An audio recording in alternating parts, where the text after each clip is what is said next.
Mental attitude की बात की, हमने नींद की बात कर ली। एक्सरसाइज की इंपॉर्टेंस हम सब लोग जानते हैं और कहीं ना कहीं उससे जुड़े रहते हैं। मेन बात है न्यूट्रिएंट्स की, पोषक तत्वों की। पोषक तत्व या न्यूट्रिएंट्स को अगर हम लोग बिल्कुल साधारण भाषा में हम समझें, बिल्कुल देसी भाषा में, तो ये क्या है, कितनी जरूरत है इसकी।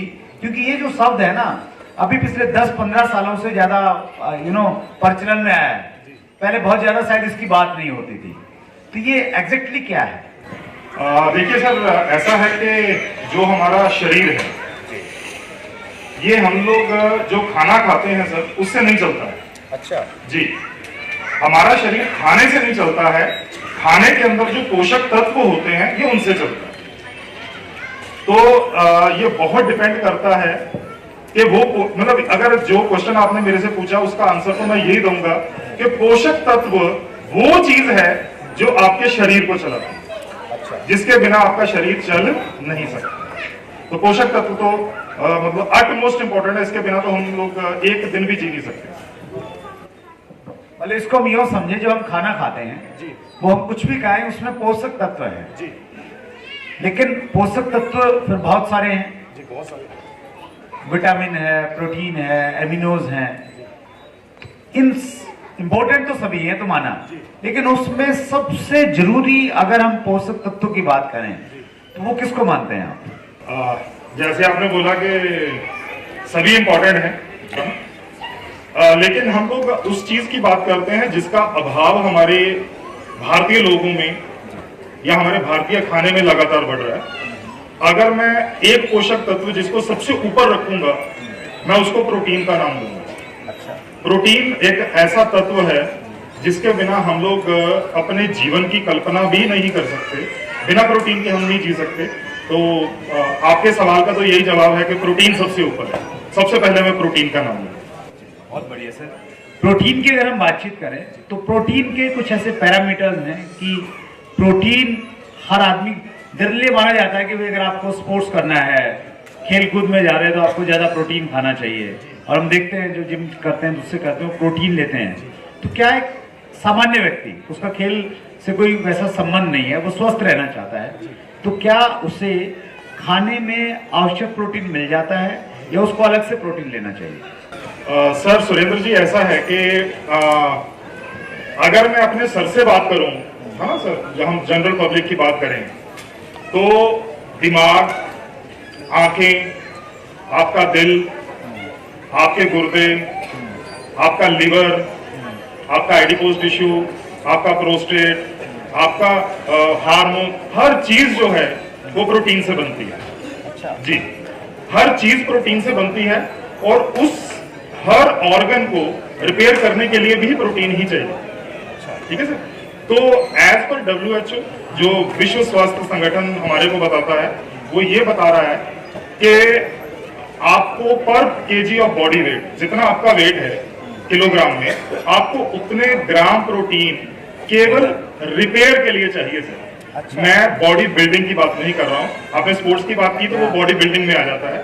तो मैं केवल एक आम इंसान की बात कर रहा हूँ कि आपको केवल और केवल अपने टिश्यूज के या सेल्स की रिपेयर के लिए आपको 1 kg पर बॉडी वेट के हिसाब से 1 ग्राम प्रोटीन चाहिए। ये WHO की रिकमेंडेशन। ये तो समझ में आया सर कि अगर मेरा वेट 80 किलो है तो मुझे 80 ग्राम प्रोटीन मुझे हर रोज चाहिए।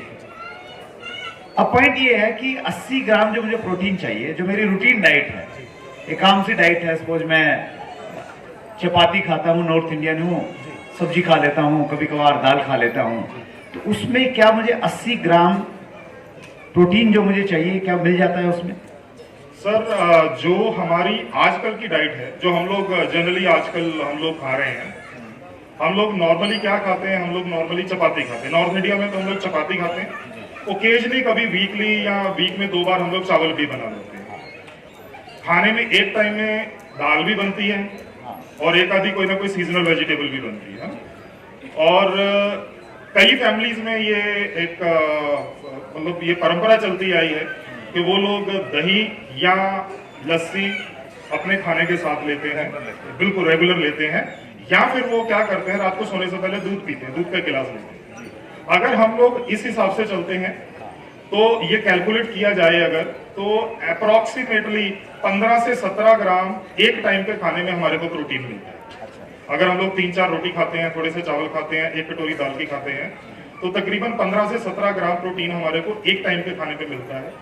और अगर हम 3 टाइम खाना खाते हैं, रात का दूध ऐड कर सकते हैं हम लोग, लस्सी या दही ऐड कर सकते हैं, तो 50 ग्राम के आसपास या 50 से 52-55 ग्राम तक हम लोग एक दिन का प्रोटीन जो है वो अपने खाने के अंदर, हमारे शरीर के अंदर जा रहा है। चलिए, तो मैंने अपना एग्जांपल लिया था कि मुझे 80 ग्राम प्रोटीन चाहिए और उसमें से 50 से 55 ग्राम तो मैं ले पा रहा हूँ, तो बाकी बच गया लगभग 25 ग्राम प्रोटीन।